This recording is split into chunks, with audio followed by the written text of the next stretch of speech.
Hey, how's it going everyone? In this video, I'm going to be walking you through building a little React app, and it'll give us a chance to go over some React concepts, and then we're also going to integrate all of this with a framework which is called Alan AI, which is going to allow us to add voice commands into our app.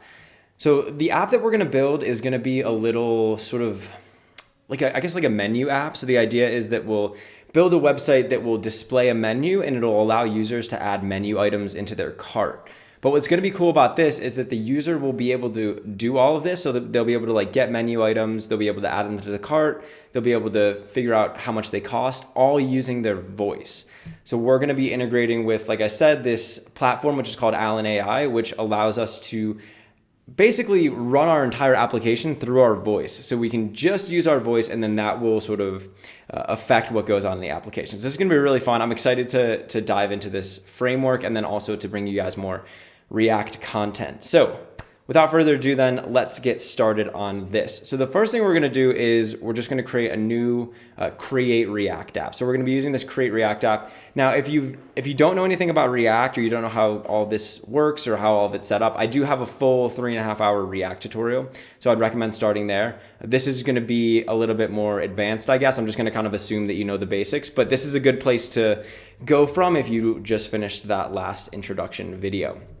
So the first thing we want to do, like I said, is we're going to want to create a React app. So you can say here, and you need to have an npm installed to do this, but you can say npx create React app, and then we're just going to call this menu AI. So menu AI, like menu artificial intelligence. Like I said, we're going to be using this artificially intelligent like voice platform in order to run this app. So this should be kind of a fun way to do this. So we're going to go ahead and wait for this create React app to load, and then we'll get started building this. Now, while we're doing this, what you might want to do is head over to this website over here, which is allen.app. So allen.app, if you want to sign in or create an account over here, this is the platform that we're going to be using to do all of the voice stuff. So you can sign in there. It should be free just to sign up, and then we can get started. So I'm just going to continue waiting for this, but while we're doing that, you can sign up. Okay, so it looks like this finished running, and so now we're just going to cd into that folder. So now I'm in my menu AI folder, and if you're in Visual Studio Code, which is what I'm in right now, if you want to open this terminal, just go up here to terminal, new terminal. But otherwise, you can just do this in sort of any platform. And I did talk about how to set up this environment in my last React tutorial. So once again, if you need to check that out, that's fine. So I'm going to add this folder to the workspace, this new create React app that we just created. So let's find this. This is menu AI. So I'm going to go ahead and add that in. Now, when we add in this create React app, I'm going to initially get rid of a bunch of the files. So like by default, we're going to have all these files. I'm just going to get rid of them. So you can get rid of app.css, and then we'll get rid of the test file, this other CSS file as well. And really all we're going to want here is just app.js and then index.js. So just get rid of all the rest of these because we're not going to use them. And then you need to go into index.js. So we're like kind of importing some of this stuff. So you just want to get rid of all this stuff that we're importing, and then we can get rid of this too. And then same thing in app.js, just get rid of the logo and the app.css, and then we're essentially just going to delete everything that's in here. So now we have a sort of bare bones React project. I got rid of all of those sort of excess files, got rid of all those imports. Now we just have index.js, which is just rendering out the app. And then we have app.js, which just has all this stuff over here. So the first thing that we're going to do is we're going to kind of set up this little menu app. And then what we're going to do is we're going to integrate in with that Alan AI platform so that we can control it with our voice. And I'll kind of walk you through how all of that works step by step as we go. So first things first, why don't we start this? So come down to your terminal and you're going to say npm start. And that's going to go ahead and run the like start script, and then that'll load up over here. So I just have my browser here. This is where we'll be able to see all the changes. And then why don't we just render something out inside of the app? So there we go. So we have this hello, that's looking good. Now, like I said, we're going to be building an app which is going to help us to manage a menu. So this isn't necessarily going to be like styling, and we're not really going to be styling all of this too much, but I'm going to show you like how you could run the code for all of this and how you could manage a set of menu items in your code. So the first thing that we're going to do is we need to actually get a set of menu items, right? We need to get menu items that we can use for this. So I have a list of menu items here. I just have this in my notes. So I'm just going to copy this. This will be available for you, so you can also copy this just like I did. But over here in the app.js file, I'm just going to paste in these menu items.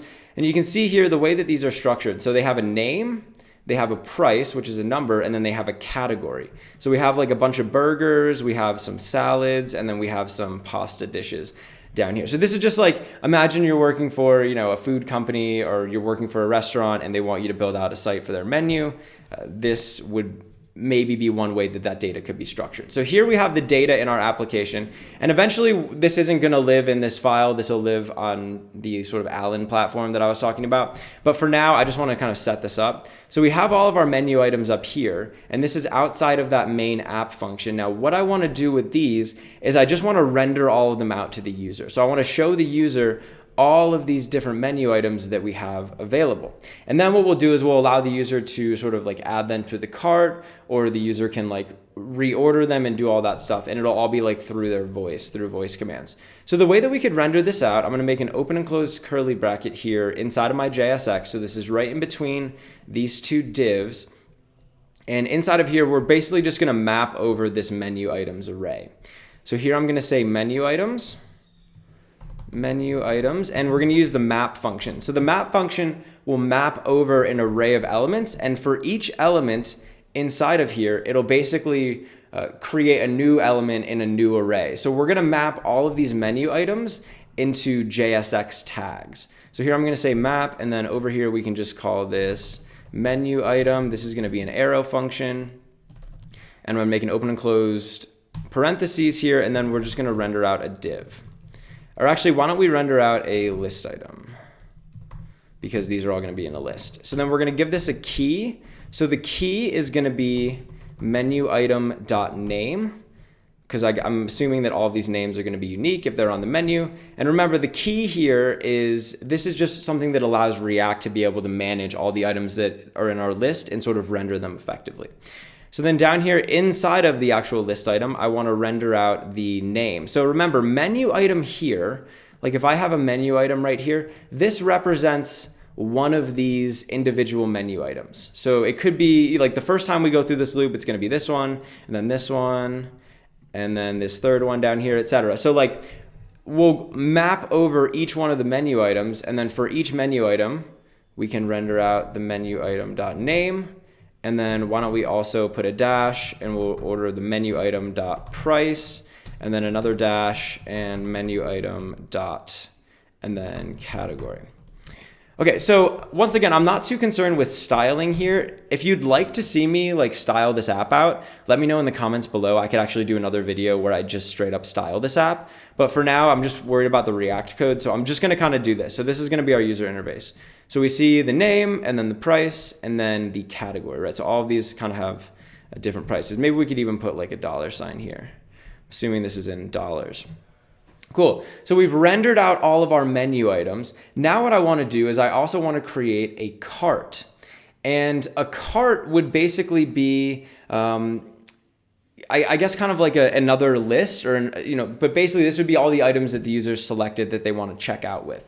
So let's go ahead and create the cart. Now, in order to create this cart, there's a couple different ways that we could do it.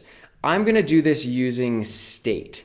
So we're going to use one of the state hooks that React gives us. And so up here, I'm going to say import, and here we're going to make an open and close curly bracket, and you're just going to say use state from React, just like that. So this is going to go ahead and import this use state function.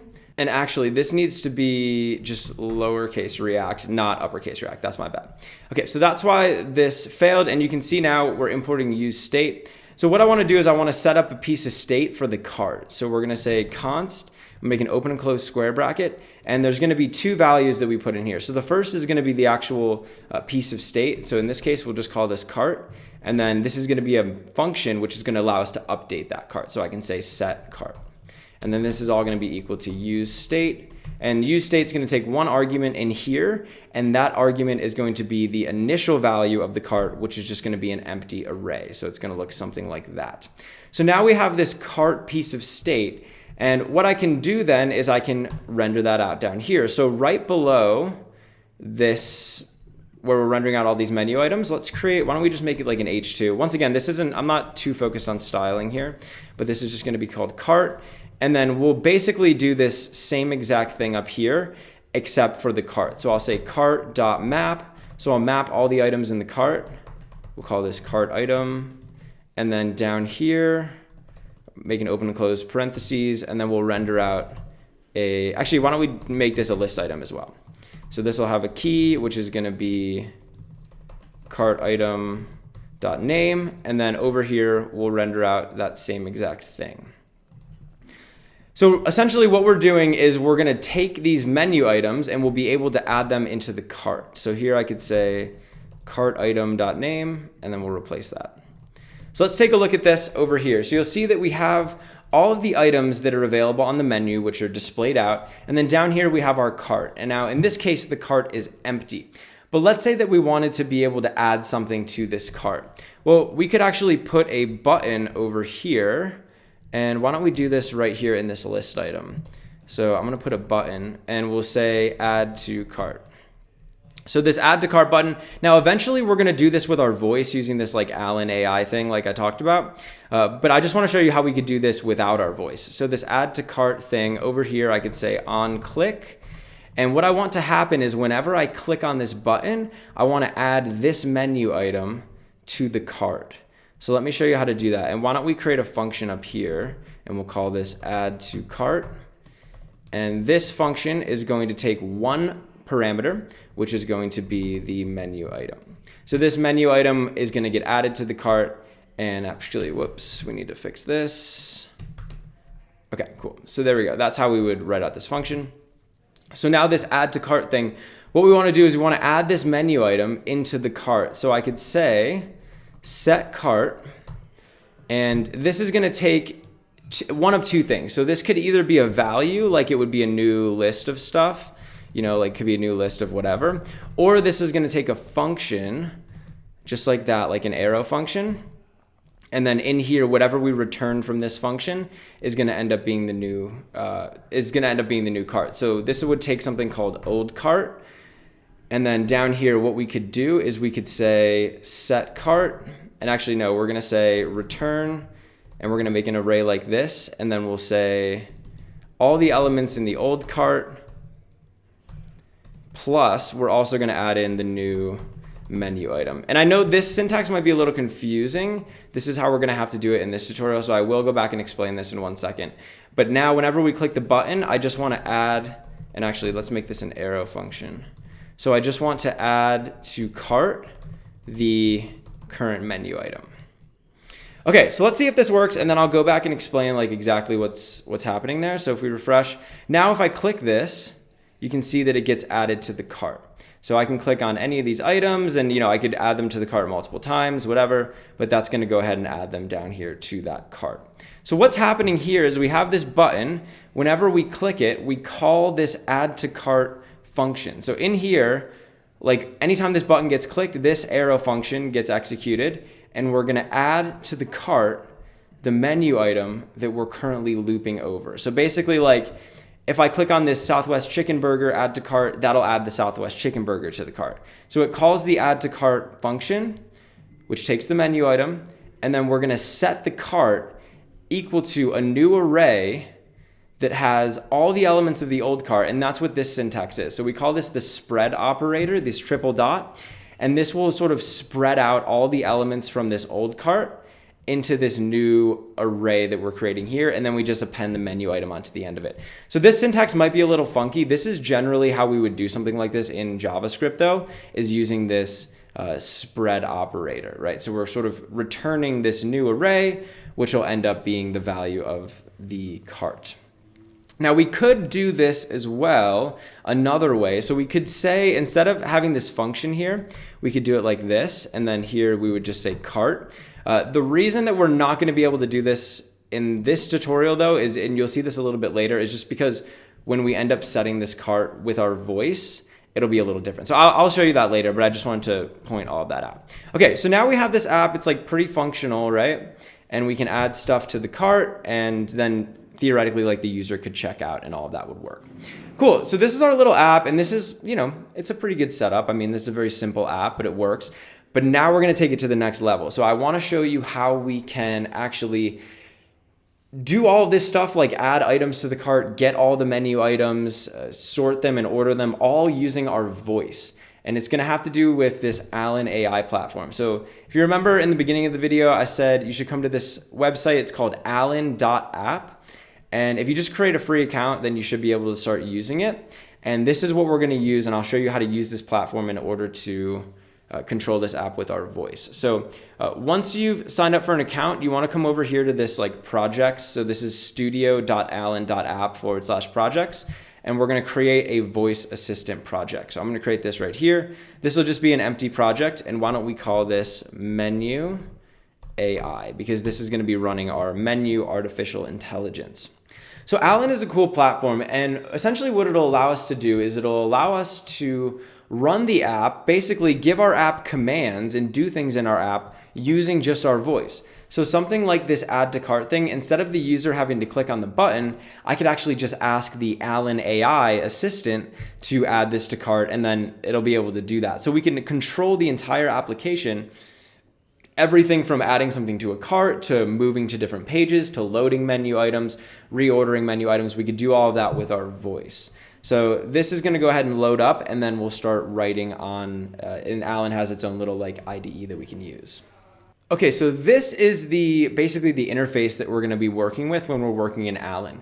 So let me just give you some high-level thoughts about what this platform is. So this is a platform where we can write code for this artificial intelligence. So the Alan AI is like this kind of smart voice assistant. And what we can do is we can program this voice assistant so that it's able to essentially control our app and do everything on our app. And we're going to need to connect all this together, and you'll see how that works in a second. But basically here in this little text editor, this is where we can write commands that the Alan AI is going to be able to respond to, and basically just write some logic. So we're sort of like injecting the intelligence into this artificial intelligence, and it's kind of smart enough to be able to handle that. So you can see here that we have this code that's here by default, and this is something that's called an intent. An intent is basically a command that we can give, or a question, or something we can say to this voice assistant here, this Alan AI, and it'll be able to respond to it. So let me show you real quick here. You can test this over here on your browser. So if you just hit this little microphone button, what we want to do is we want to say whatever is here in this intent. So if I come up here and I say, "Hello world." Hi there. You can see here that the Alan AI is like actually able to respond to that. So when I say "hello world," it ends up saying "hi there." And we could change all of this. So I could say, "Hello Alan, my name is Mike." And then down here, we could have Alan respond, where Alan can say, "Hello, Mike." So now if I was to click on this microphone, I could say, "Hello, Alan, my name is Mike." Hello, Mike. So because the text that I spoke matched the text that was up here, Alan was smart enough to know that, okay, this is what the user said, now this is what I should do back. And you can see here we have this p.play thing. That's basically just how you get Alan to kind of talk back to you.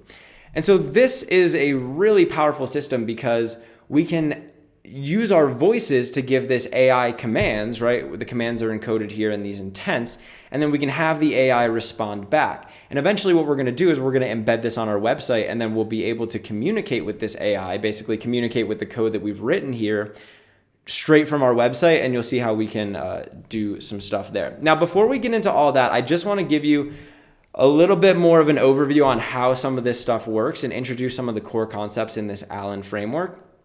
And then we'll go ahead and add it to our website, and we can start wiring all this up. And you'll see once we sort of get a feel for the basics, this actually becomes really easy to start writing code like this.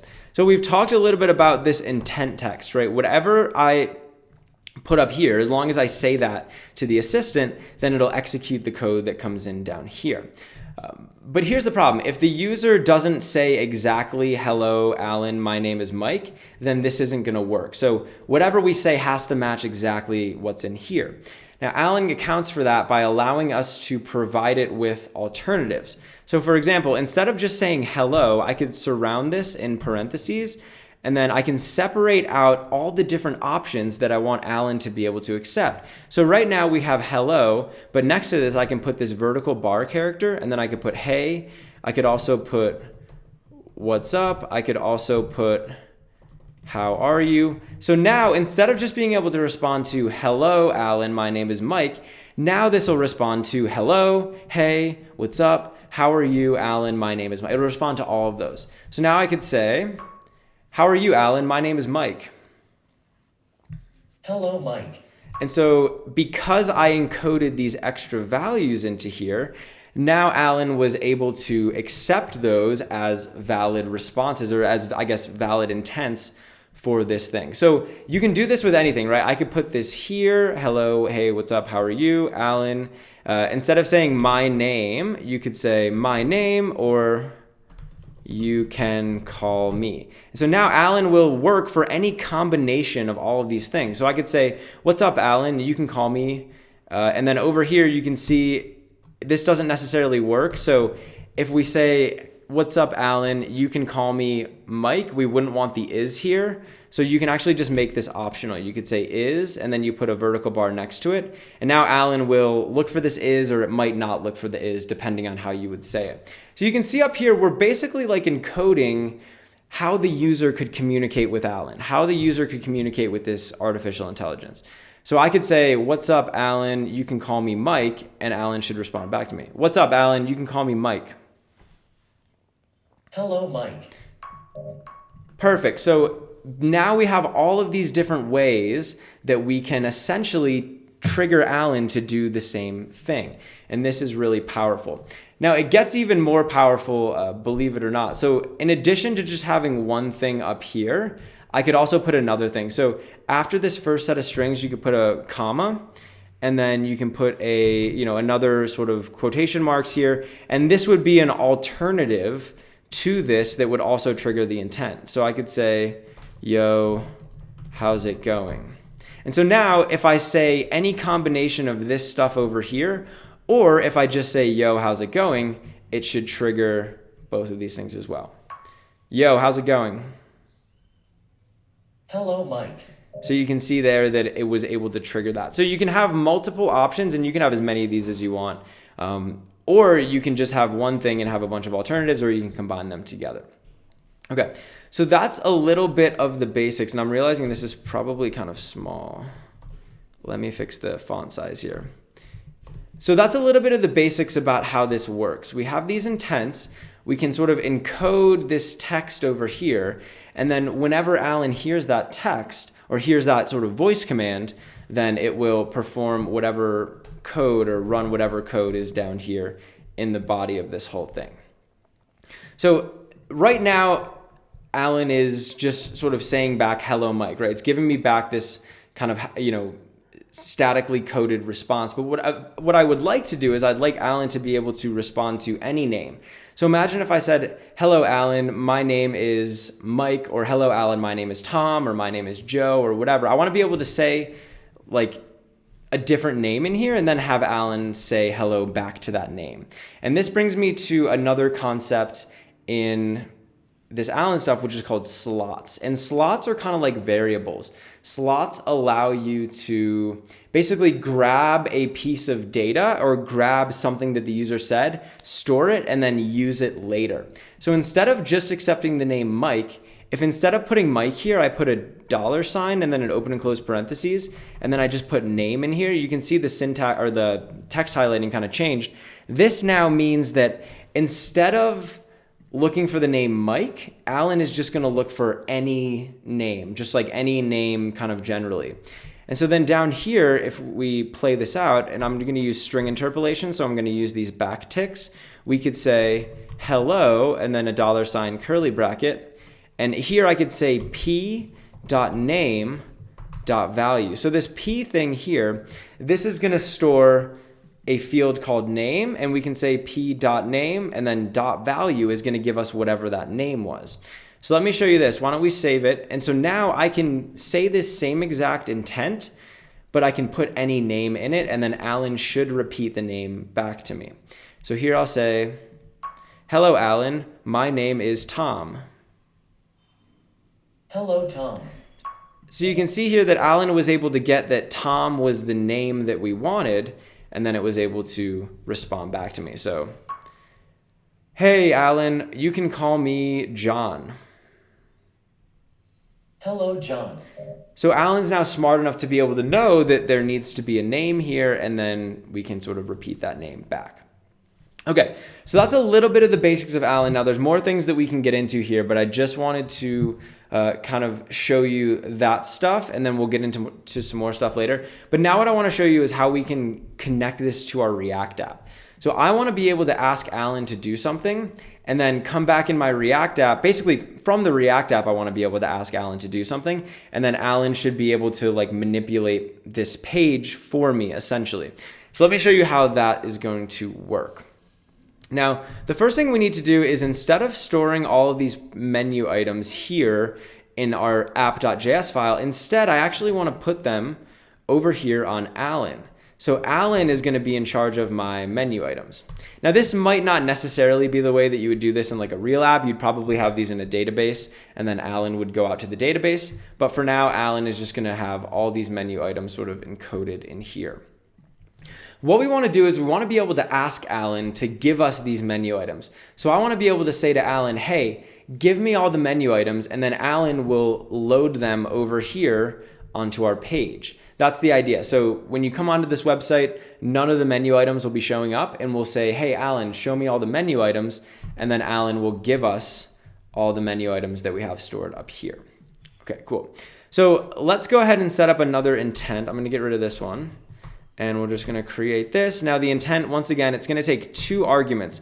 So the first is going to be this string. Now you can actually have multiple strings here like we saw if you want to have multiple things that Alan will respond to.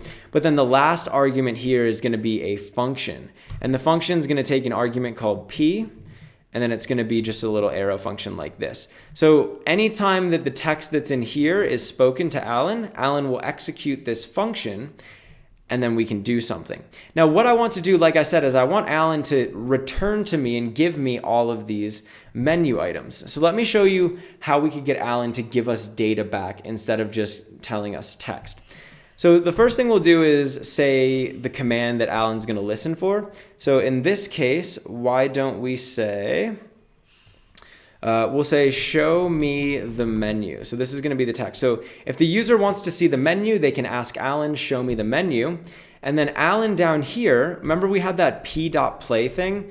So you can ask Alan to just play some text, right? So I could say, here's the menu. Now this will work. So if I come over here and I say, show me the menu. Here's the menu.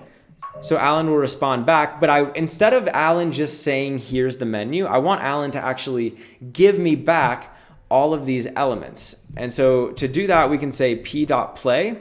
Now in here, there's going to be a little bit of funky syntax. I'm actually going to put an object in here, and the object is going to have 2 fields. So we're going to have command, and I'm going to say that the command is called getMenu. And then right next to this, we're also going to have something called data. And the data is going to be the menu items. Now you don't have to set it up exactly like this, but basically what I'm saying here is whenever I ask Alan to show me the menu, Alan is going to give me an object back that has a command property called getMenu and a data property that has all of these menu items stored in it. So essentially Alan is now giving me back this menu. Now let me show you what happens when we do this. So if I save these changes, and yeah, you need to make sure that you're saving all of this. So over here on the mic, I can say, show me the menu. Here's the menu. So Alan responds back with text or with a voice command, which is coming back here. But then you'll also see that we get this back as well. So this right here is something that Alan gave us. It's basically JSON data. So this is JavaScript object notation data.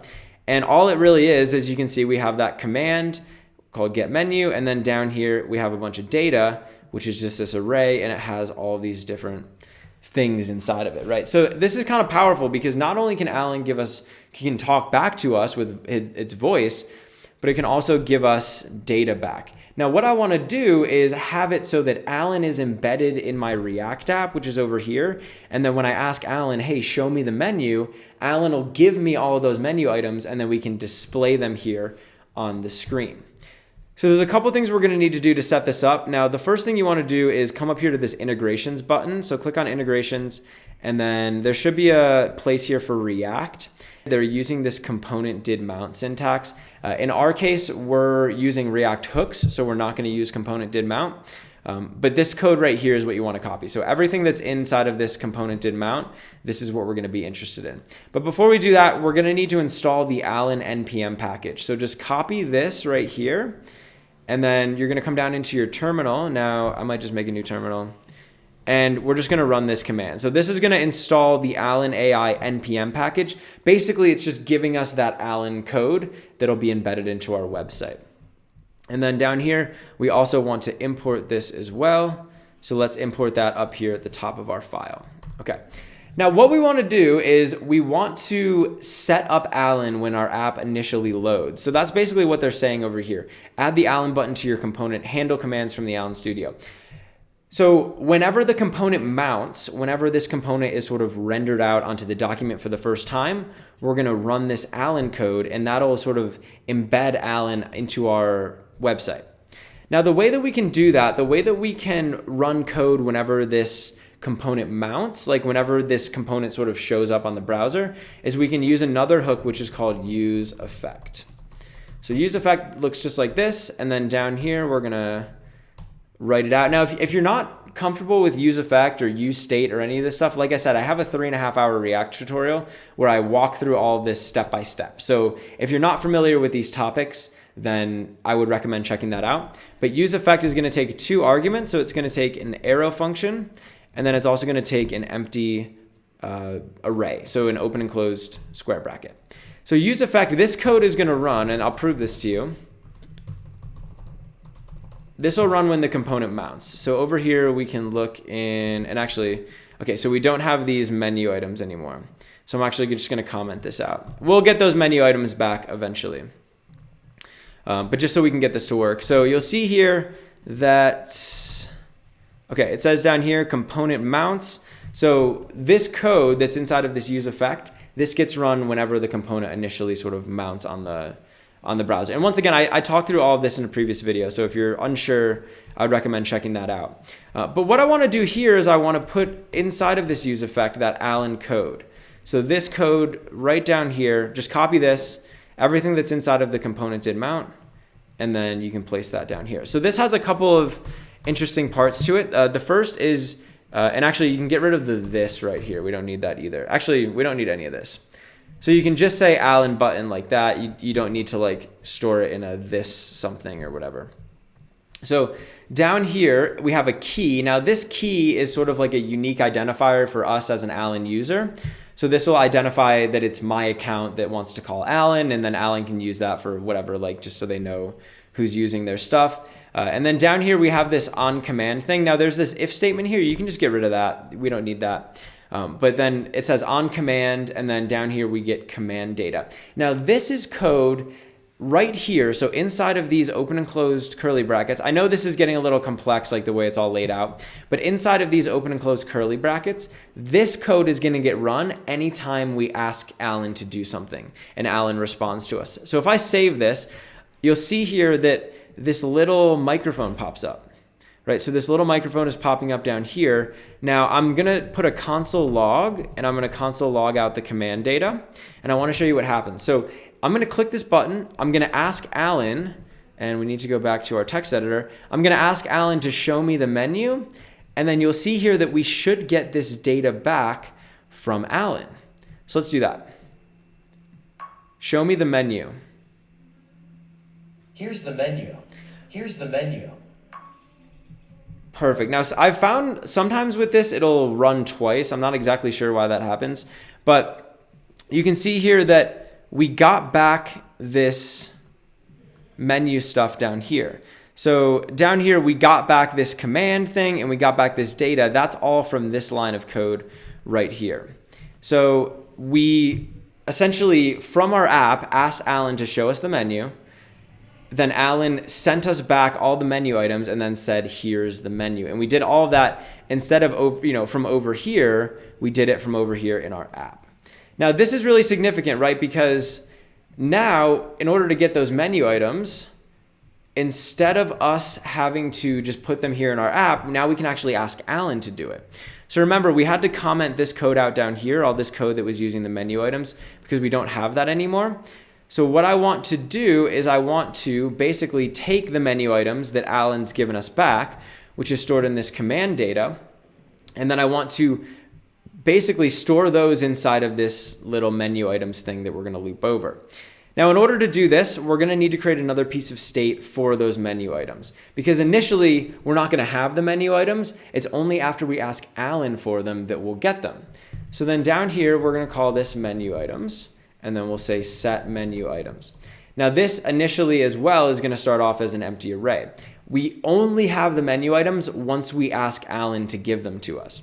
So initially it'll be an empty array, and then down here, what we want to do is we want to, whenever the user says, show me the menu, we want to be able to get that back and then store that inside of these menu items.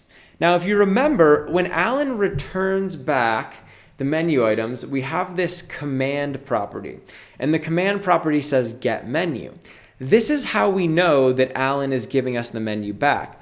Anytime Alan sends us a object that has a command property that says get menu, we know that Alan is giving us these menu items back. And so in here, remember, like we had this console.log, we logged out the command data, and when I asked Alan, so I said, show me the menu. Here's the menu. When I ask Alan to give me the menu, I get back this object that has a command called get menu, and then all of this data. Now over here, we could just check to see if command data dot command is equal to get menu. So if the command data dot command that we got back from Alan, which you can see is this thing over here, if that is get menu, that means that Alan has given us the menu back. So what I can do down here is I can say set menu items, and then inside an open and closed parentheses here, I'm just going to put command data dot data, because it's this data property that's on this command data, which is this whole object. This is what has all the menu items in it. So I'm going to take all of that data, I'm going to store it in the menu items, and then down here we can just render those out again. So let's save this. Now what should happen is I will ask Alan to give me back all of the menu items, and then Alan should do that for me. So I'll say, show me the menu. Here's the menu. Okay, so what happened there is I clicked on the Alan microphone button, right? I said, show me the menu. This code over here that's on the Alan cloud, this got executed, right? Alan then sent us back all of these menu items that were over here, and we were able to render them out down here onto the screen, right? So we intercepted the data that Alan gave us back using this onCommand function. We got the command data. I checked to see if that command data's command was get menu. So this is kind of like a unique identifier that we can use to identify this data. And then I took that, and as long as it was the get menu command, I stored all of that data inside of the set menu items, and then we rendered that all out. So initially when the app loads, there's nothing there, and then we can ask Alan, show me the menu. Here's the menu. Alan then gives us the menu back, and we display all of that out. So now we have our menu that we can use. So now instead of storing all those menu items in our app, we stored them on Alan, and Alan is now smart enough to be able to give those back to us. Perfect. But it doesn't just end there. Alan can do a lot more stuff for us, specifically around just working with these menu items. So I can actually ask Alan to give me information about specific menu items, or I could ask Alan to order these menu items in a different way, and I'll be able to do that. Now, this is a very simple example, but you can imagine that there's a lot of uses for this. So the next thing I want to do is show you how we can have Alan send us back these items in a different order. So I want to be able to say, hey, Alan, send me the items in alphabetical order. Or hey, Alan, give me the items in price order, or order these items by category. I want to be able to change the way that these items are displayed over here on my screen. So let me show you how we can do that. We're going to want to set up another intent. So down here, I'm going to say intent. And once again, we're going to have this open and close parenthesis or quotation marks.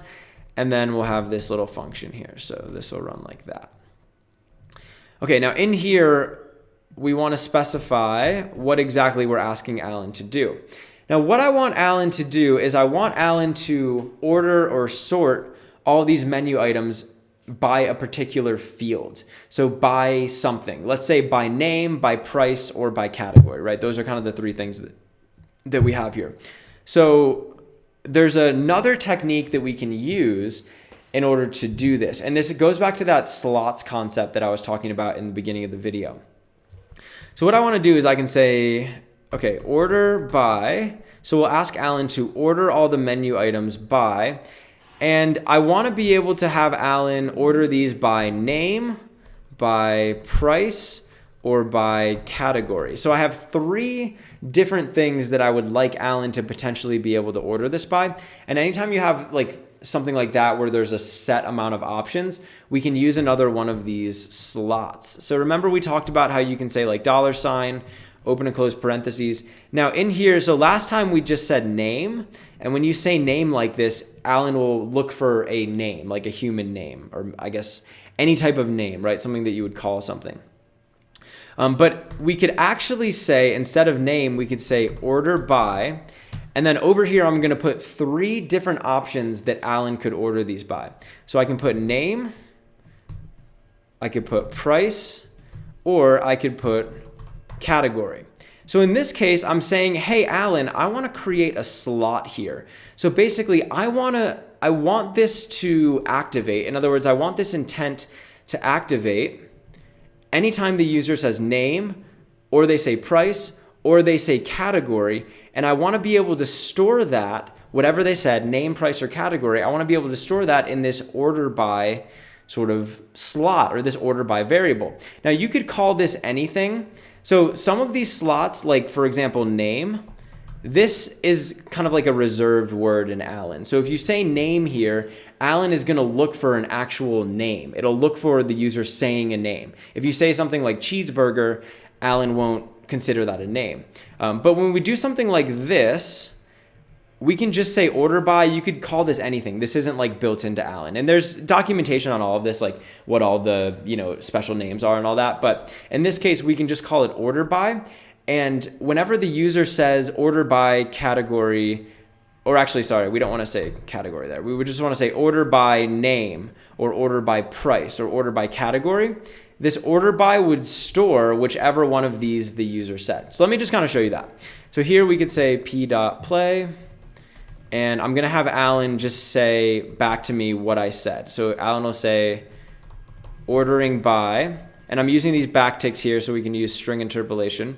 Order by, and then I could say p.order by dot value. And this will basically be either name, price, or category. So check this out. I'm going to save this, and then I'll ask Alan here to order by the name. Order by name. Ordering by name. Order by category. Ordering by category. Order by shoe. Sorry, I can't do that. Okay, so you can see here that when I asked Alan to order by the name, Alan stored that in this order by sort of slot or variable, I guess is what we call it. And then Alan was able to respond back to me. So when I say name or when I say category, also if I would have said price, this whole thing gets triggered and then Alan knows what it's supposed to do. If I say order by shoe though, because shoe isn't one of these three options that's up here, Alan doesn't respond to it. Like Alan doesn't consider that a kind of valid command, so it doesn't like trigger this intent and then it doesn't work. So this is a way that like we only want the user to be able to order by these three things. So that's all that we'll allow Alan to be able to accept. Okay, so now you can see here that we're able to get whatever they ordered by, right? And that's from down here, this sort of value thing. But now what I want to do is I want to basically have Alan say, okay, if they want to order it by name, then I will sort all of these alphabetically by their name. If they want to order by price, I'll sort all of these in whatever descending order by their price. If they want to order by category, then I'll sort them all by these different categories over here. Okay, so I'm sort of ordering these things in different ways. Now, this is where we kind of just get into like JavaScript programming. There's a number of ways that we can do this. I'm actually going to just show you one way that we could do this, but you could do this a number of different ways. So I'm going to say order by value. So this is just going to be a constant. And in here, I'm going to store the value that they want to order by. So this is going to be, or why don't we call this field? So order by field. So this will either be name, price, or category. This will tell us what they actually want to order these things by. And actually, we could probably keep this as well.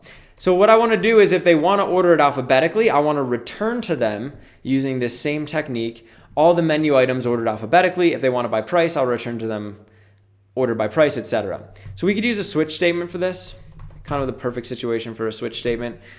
So here in this switch statement, we are going to switch over the order by field. So whatever they want to order by. Now, in the case that the order by field is name, so in the case that they want to order by name, this guy up here, then down here we could say, and actually, why don't we create a let here, which is called ordered menu items. One criticism I do have of this Alan platform is this text editor is kind of slow. Like mine's kind of lagging out right now, so that might happen. But basically these ordered menu items, these will be the menu items that we want to return back to the user. So the menu items kind of ordered in a specific way. Now initially they'll just have, they'll just be kind of in the order that they are up here. So we'll start that off initially, but then down here, for example, if they want to order by name, I can say ordered menu items, and I can set this equal to all of these menu items sorted by name. So the way that we could sort something by name, now, once again, this is going to be some JavaScript stuff. So you could say menu items dot sort, and this sort function, if you need a little extra help on this, I would recommend just maybe checking out a YouTube video on it or something. I'm not going to go too deep into what this is doing, but basically we would have, two things in here. So we can call them like P1 and P2, whatever. And then over here, we're just going to write this kind of like sorting algorithm for how we would want to sort them together. So we could just say P1.name and then dot local, and what's the actual syntax here? Local compare. And then over here, you could say p2.name. And all you need to really know is that this is going to kind of sort them alphabetically. And like I said, if you want some more, info on that sorting function, then you can just Google that. That should be widely available out there. So then we're going to break. Now we're going to do something similar for the price as well as the category. So for the next, we'll do the category. So the category is actually going to be almost exactly the same. So category here, instead of ordering by name though, we'll order by category.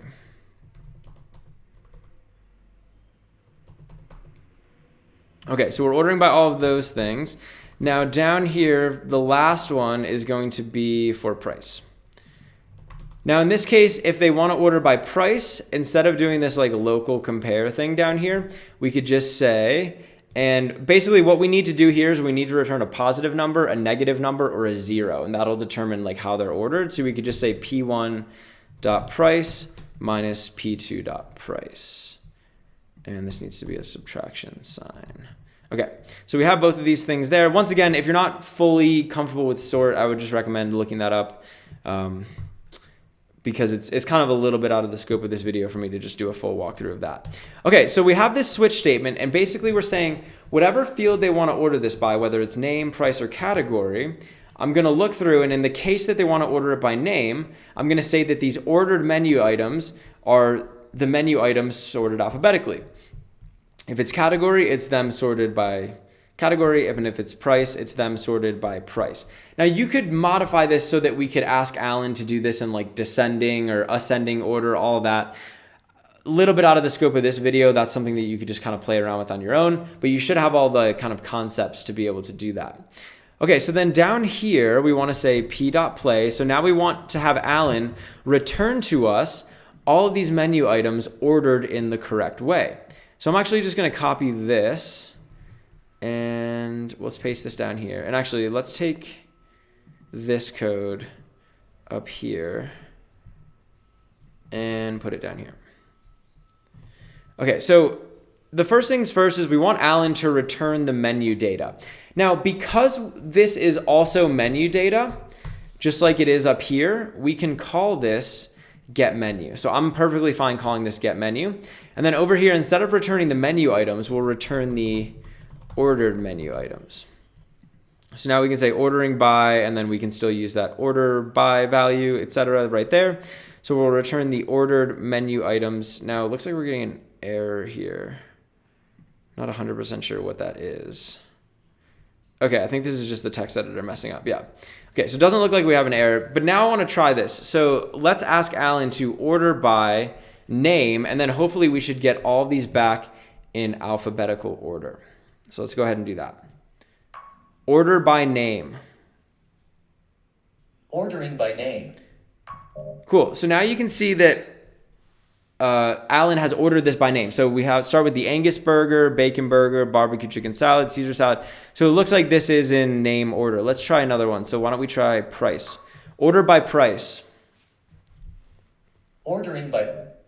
Okay, so then we get here the price. So you can see it starts off lowest, and then eventually we go up there to the highest, which is that one over there.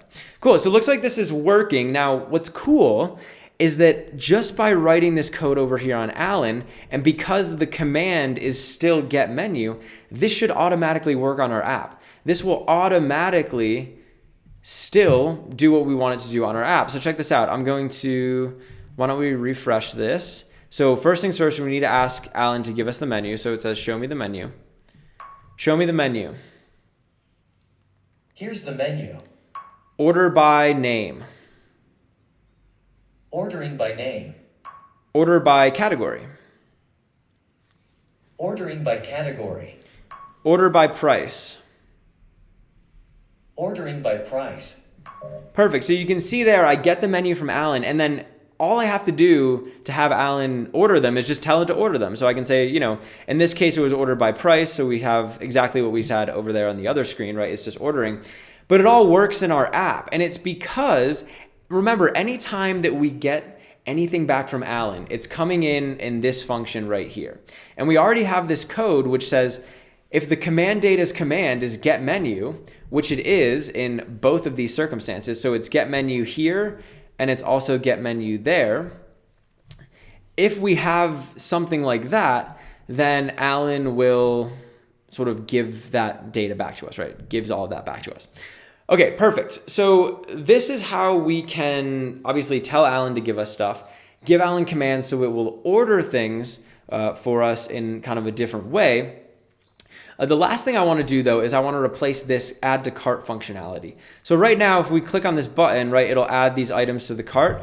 I want to be able to just tell Alan, hey, Alan, add this item to the cart for me. So that way I can say, hey, Alan, add barbecue chicken salad to the cart, and then Alan will be able to do that. And this will allow me to introduce some other cool like Alan concepts. Specifically, like how can we ask Alan for a specific item like a barbecue chicken salad and then have Alan give that back to us. All right, so let's go back over here into this little text editor, and I want to show you another type of intent that we can write. So I'm just going to come down here. Okay, so like I said, what we want to do is we want to be able to say, hey, Alan, add barbecue chicken salad to the cart. Hey, Alan, add the garden salad to the cart. And we want to be able to wire it up so that Alan kind of does that for us, right? Now, there's a couple new concepts that we need to look at in this Alan thing. So over here, I'm going to make another intent. And once again, we're going to have these open and close quotation marks. And we'll tell Alan to add something to the cart. Now, what we could do is we could do something similar to what we have over here. Now, remember, when we did this order by name, price, or category, we're basically saying to Alan, hey, Alan, here's all of the things, like here's all this stuff that we want you to listen for. Basically name, price, or category. This is everything that I kind of want you to look for. So we could do a similar thing for adding to cart. So I could say add, and then over here, for example, I can make an open and close like that to the cart. And in here, we're gonna put, we could say like item, and this is gonna be very similar to what we have up here. So we can call this whatever we want. I'm gonna say item, and then over here, I could start typing out some of these menu items. So for example, Angus burger. If I copy this, I could put Angus burger here, and then I can make one of those bars, and then we could say bacon burger, right? Boom, we got bacon burger there. Why don't we do another one? We could say Caesar salad. So I could essentially, like any of these that I want Alan to be able to listen for, I could say, hey, Alan, Alan's now going to listen for each one of these menu items, and then it should be able to respond to that. So let's add a arrow function to here, and I'm going to say p.play. And remember, whatever the user said, if it's Angus burger or bacon burger or Caesar salad, it's going to get stored in p. And actually, why don't we say, so we'll use string interpolation u, or maybe we'll say adding, and then here we'll say p.item value to the cart. So Alan will be able to listen for the Angus, the bacon, or the Caesar salad, just like we did up here. So now if I say add Angus burger to the cart. Adding Angus burger to the cart. Add Caesar salad to the cart. Adding Caesar salad to the cart. Add lasagna to the cart. It's beyond my abilities. Cool. So when I asked Alan to add the Angus burger, right, then Alan was able to do that. When I asked Alan to add the Caesar salad, he was able to do that. When I asked for the lasagna, because it's not programmed in right here, Alan wasn't able to do that. So it said it's beyond my abilities. Now, this is essentially the strategy that we're going to go about in order to get Alan to basically tell us what item needs to go in the cart. And you'll see how this comes together in a second. But I want to show you one other thing. So in this case, like we have the Angus burger, we have the bacon burger, we have the Caesar salad. If the user asks for something that's not one of the menu items, instead of Alan saying it's beyond my abilities, I just want Alan to say, hey, that item's unavailable, right? So if the item's not here, like one of the items that we're able to ask for, I want Alan to say that instead of saying it's beyond my abilities, I want Alan to say, hey, it's unavailable. And we can use another one of these slots to do that. So right after this first little string here, after the comma, you're going to make another set of open and closed quotation marks, and then we'll put this kind of on the next line. We can do this as well. So here, remember, when we have two of these quotation mark fields, it's going to allow us, or allow Alan to be able to get sort of triggered by this one up here, this top one, and then also this second one. So what I'll do here is I'll say, I'm going to copy this same structure. So I'll say add. Now this time, instead of item dot, and whatever, Angus burger, Caesar salad, bacon burger, I'll say, and actually, sorry, this needs to be parentheses. Unavailable. If I can spell this, unavailable item to the cart. And right next to this unavailable item thing, I'm just going to show you some kind of funky syntax here. You're going to put a star, and then over here, you're going to put a dot and a star. And this structure right here is what we call a regex slot. And I'm going to talk a little bit more about this in a second, but first I want to show you how it works. So down here, I'm going to say if p dot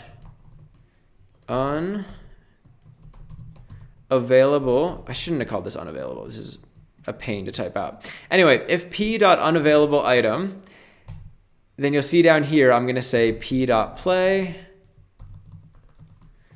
That item is, and you'll see how this comes together in a second. Just stick with me. Unavailable. Otherwise, we're going to do this. Now check this out. I'm going to ask Alan for something that's not on the menu. So we'll ask him for that lasagna again. Add lasagna to the cart. That item is unavailable. Add bacon burger to the cart. Adding bacon burger to the cart. Okay, so if you look at what happened here, I asked Alan to add lasagna to the cart. Now, initially, Alan's going to look up here and it's going to say, okay, they want to add lasagna to the cart. Is that one of the items that we have available for the user? Angus burger, bacon burger, Caesar salad. No, it's not. So then Alan's going to look down here and it'll say, okay, that must be an unavailable item. Now, this syntax down here, like I said, this is called a regex slot. And this will basically grab anything. And there's more documentation on this if you want to dive a little bit deeper. But essentially what this is saying is if it doesn't match anything up here, it'll match this down here. So this right here, what I have highlighted, this will match any item. So it'll literally match any item whatsoever. It doesn't have to be one of these specific things. I could say anything in here. I could say add dog to the cart. That item. So you can see here that's unavailable. It doesn't matter what it is. It'll just grab anything. And this is really powerful. So like I said, there's more documentation on this. You guys can look through it. But this is how we would basically handle items that are unavailable. So we have this first one up here. If it matches any of the items that we have available. Now, obviously, we would need to put all of these in here. And we'll do that in a second. But if it matches an item that's kind of on the menu, then it'll trigger. And then Alan will sort of say that it's adding that to the cart, but otherwise it'll say that it's unavailable. Okay, so there's a couple more things that we need to do before we wrap this up. First things first, like I said, is this is only 3 of the items that we have on the menu. We want to be able to add more items onto the menu.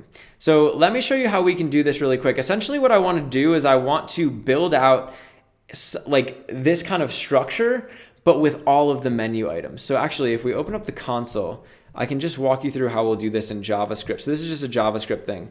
Now, in the console, you can just execute JavaScript. So I'm just going to demonstrate this. You don't have to follow along. But I'm going to create this constant of menu items here in the console. So now if we do menu items, like we have all of them. And let me show you what we can do. So we could say menu items.map, and this will take all the menu items. So this is going to be item, and we could say item.name. And so you can see what this will do is it'll actually take all of these and it'll put them into an array. Now, after we do that, we could say, and this is kind of low on the screen. I hope you guys can see this. But we could say that same thing, menu items.map, and then we could say .join. And over here, I'm going to join these with a bar. So now if we do this, so this line of code right here, what it'll do is it'll basically create this string. So it has each one of the menu item names followed by this bar, and all of them are there. So this is kind of the same structure that we have up here, right? It's the same thing. It's just instead of only having Angus burger, bacon burger, and Caesar salad, now we have all of the items that were there in the menu items. So this is kind of like this code that just makes it easy for us to kind of generate that structured string. So I'm going to copy this code, and up here, why don't we create a constant? And this is going to be called, I don't know, what should we call this? Menu items slot list. That's fine. Whatever we want to call it. And that'll just be this. Okay, so we just saw how this code works. Hopefully that makes sense. And then in here, instead of putting like this stuff, I'm going to use string interpolation to add in this string. So we're going to put these as backticks instead of just like quotation marks, single quotes. And we'll say in here, menu items slot list. So now we have a list that instead of just getting bacon burger, whatever burger, and Caesar salad, now we have all of the items. So now I could theoretically ask Alan for any one of these items and it should work. So why don't we try, I don't know, veggie lasagna. Add veggie lasagna to the cart. Adding veggie lasagna to the cart. Add fettuccine alfredo to the cart. Adding fettuccine alfredo to the cart. Add prime rib to the cart. That item is unavailable. Perfect. So now I can ask for any of these items. Alan is able to recognize that I asked for a correct item, and it can also recognize when I ask for an item that's not on the menu. This is really powerful, right? So now Alan is smart enough to know, okay, which items are on this menu and which items aren't. Alan now knows what we have available and knows what we don't have available. It's super powerful. And we can do that with this menu item slot list.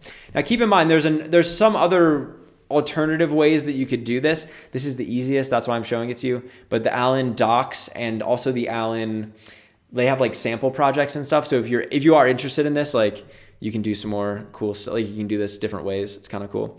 But this is what we're going to do for this tutorial. Now,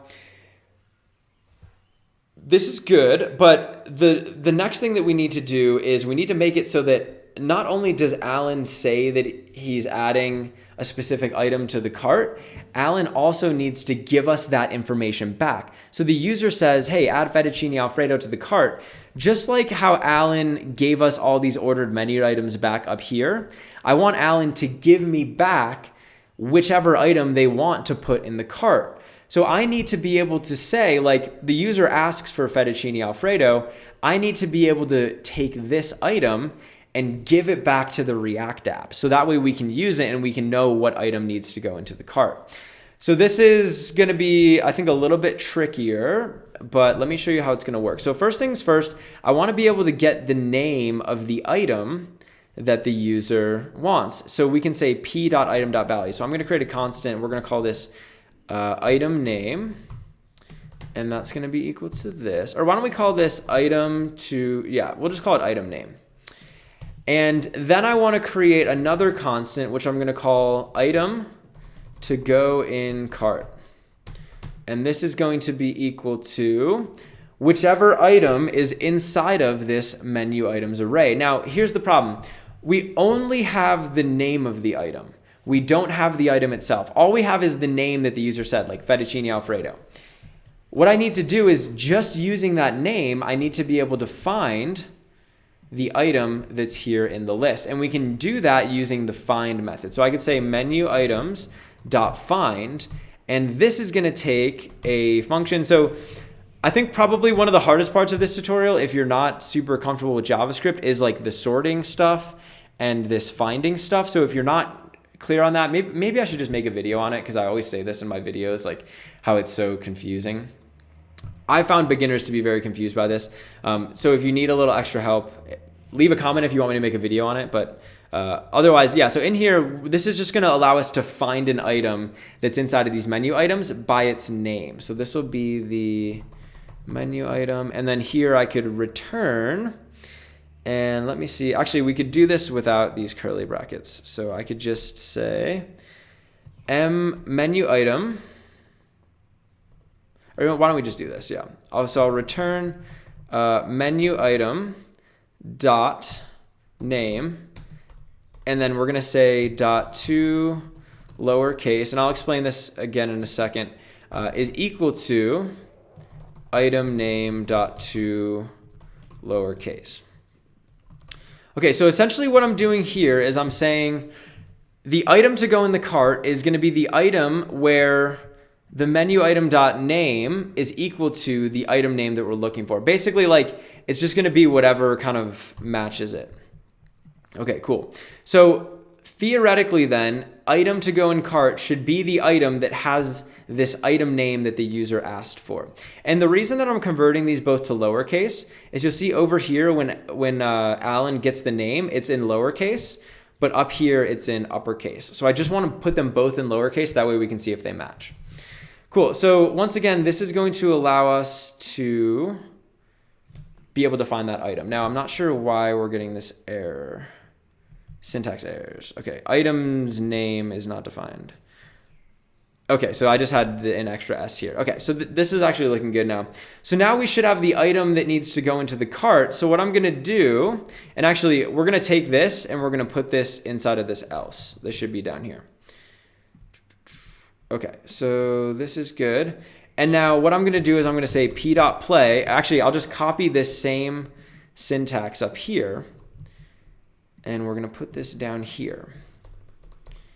Now, in this case, instead of the command being get menu, we want this to be add to cart. Now, you can name this whatever you want. I'm just calling it add to cart. But basically, we're not giving a menu back to the user. Like up here, we're giving the user an ordered menu, or we're just giving them the default menu with the default ordering. Down here, we're not doing that. So we just want to say add to cart. And then instead of ordered menu items, we're going to send back the item to go in cart. Now we are sending back a command called add to cart. And what are the errors here? Expecting an assignment of function call CC is not defined. Oh, whoops. Okay. So now what I'll do is I'll ask Alan for a specific item. Assuming that item is not unavailable, we're going to get the item from the menu, and then we're going to send that back to the user with a command called add to cart. So let's do this. Why don't we try to get the Angus burger? Add Angus burger to cart. Adding Angus burger to the cart. So you can see here, Alan obviously said adding Angus burger to cart, but also we get this text over here, and it has like command, add to cart, and then the data is the Angus burger's data. So it's all of that data from the Angus burger. Now, here's the thing. This is kind of done up here, right? So now we can ask Alan to add an item to the cart. Alan's able to find the item in the menu just based off the name, and then it's able to give that back to us. So if we come back over to our React app here, remember, anytime we ask Alan for something, we're going to get this command data back. But up here, we're checking to see if we're getting the menu back. I'm actually going to copy this. And here we're going to say command data.command. Instead of get menu, it's going to be add to cart. So this will now, and actually we can make this an else if. So this will now look for when the command data.command is equal to add to cart. And then instead of setting the menu items, what I want to do is I want to add that to the cart. So here I can say add to cart. And in this case, the menu item is going to be command data.data. So remember, this is the way that this data is structured. So when we ask Alan to add something to the cart, we get this command back, add to cart. That's what we're checking over here. And then the data is just the actual item itself. So we'll have the category, the name, and the price field. So we have all of that. And we already built out this add to cart function. Now, one thing you want to make sure is that this needs to have this little arrow function syntax. The reason it needs to have this arrow function syntax, it has to do with scoping. Basically, like the scope of the program when this code gets run, it's not like still in the scope of this function. Basically, like you don't need to worry about it, but like just know that you need to do this. Otherwise, it's not going to work. It's just for some, whatever reason. Anyway, so we'll add this to cart. Now let's see if this works. So we can actually get rid of this button now, this add to cart button. We don't need that. We should be able to do this just with our voice. So we'll start from scratch. Show me the menu. Here's the menu. Order by price. Ordering by price. Add Angus burger to the cart. Adding Angus burger to the cart. So you can see now, like I kind of walked through that whole Alan flow, but I asked Alan to add the Angus burger to the cart. Alan basically gave me back this data structure. I intercepted it here. The command was add to cart, and then I added to cart. So I used this method that we wrote earlier on in the tutorial, which just adds items to the cart. And I added the command data.data, which was the actual Angus burger data right there. And then our app is set up so that it automatically works. So now we could ask Alan to add more stuff. Add fettuccine alfredo to the cart. Adding fettuccine alfredo to the cart. Order by category. Ordering by category. Add Southwest chicken burger to the cart. I don't know how to do this. Add Southwest chicken burger to the cart. Adding Southwest chicken burger to the cart. Perfect. Now, this is actually a good example of something that just happened here. So you can see Alan was able to add the fettuccine alfredo, but it kind of messed up on the Southwest chicken burger. Now, there are ways that you can structure this Alan code so that it's a little bit more flexible. So you could actually just say like, add the chicken burger to the cart, and then Alan would be smart enough to be able to know, okay, this is the Southwest chicken burger. It's a little bit more advanced, not something that I'm going to cover in this tutorial, but just know that like there's really good documentation out there. So there are ways that you can make this way more robust. I'm just kind of showing you the basics. Okay, but now we have an app that is fully functional, right? This app is cool. And what's interesting about this, and this is what's been fun for me playing around with this Alan AI stuff, is it's a completely different way to interact with the web, right? It's a completely different way for the user to interact with our website. Like when this page initially loads, we don't even have the menu items yet. It's almost like I'm talking to the website, asking it for stuff. Show me the menu. Here's the menu. Order by price. Order by price. Ordering by price. Add tuna steak burger to the cart. Adding tuna steak burger to the cart. So I've literally like gone through the functionality of this website just with my voice. And you can imagine like just the benefits of this for accessibility, right? If you're somebody who is hard of seeing or hard of whatever, like you can just talk to the computer. You literally don't even need to interact with user interface at all. You just ask the computer to do something. It kind of does it for you. So this is kind of a cool innovation. I think this type of thing is going to start becoming more popular. So I thought it would be kind of a cool idea to do a video on it. And then I can also like cover some React concepts as well. But yeah, definitely recommend checking out the Alan AI site. It's pretty cool.